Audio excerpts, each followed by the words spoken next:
The recent incident in Pahalgam, a region in Kashmir known for its military presence and tourism, has sparked significant controversy.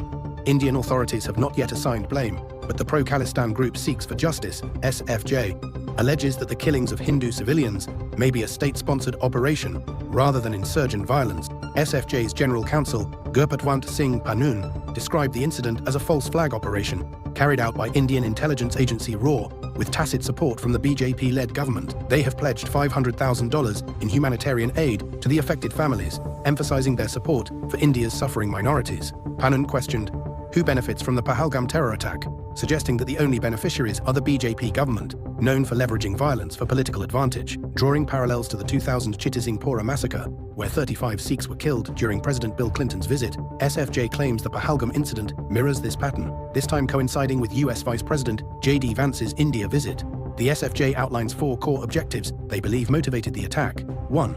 Diplomatic influence, to influence US foreign policy by depicting Kashmir as a terrorism hub, rather than a region vying for self-determination. 2. Justification for internal crackdowns, to support a new wave of extrajudicial actions in the valley. 3.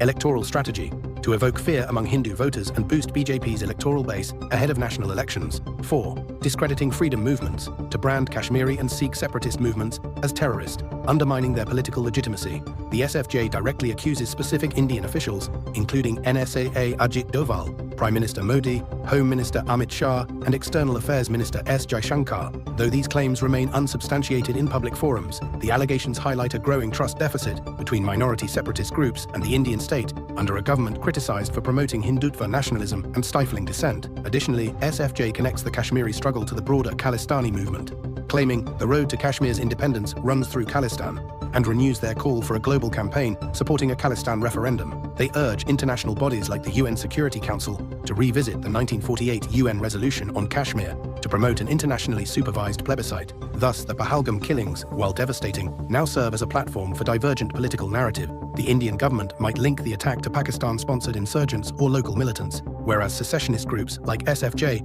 argue there are more sinister motives at play, suggesting the use of terrorism for political, diplomatic, and ideological purposes. The incident will provide extremist Hindutva groups with a false justification to perpetrate more violence against Muslims and other minority communities. Like always, the focus is not on the daily violence of the occupier India, but on the reaction of the occupied Muslims. For the media and political establishment, Kashmir's history now conveniently begins on April 22nd, erasing decades of massacres and systematic dehumanization. Kashmir, along with India, has historical ties to Islam, having been part of the Islamic Khilafah's conquests in the 1st Hijri century. The re-establishment of Islamic governance will restore justice and eliminate discrimination against Muslims. In the subcontinent, Muslims possess the ability to bring about this change. Pakistan, under the leadership of a sincere and righteous leader who follows Islamic laws, has the potential to challenge oppression. With its resources, Pakistan could support a renewed Islamic governance, the Khilafah, that empowers Muslims and protects them from violence and discrimination. These include threats not only from Hindutva terrorism, but also from puppet rulers who misuse military strength for the benefit of external powers, such as American and Indian governments.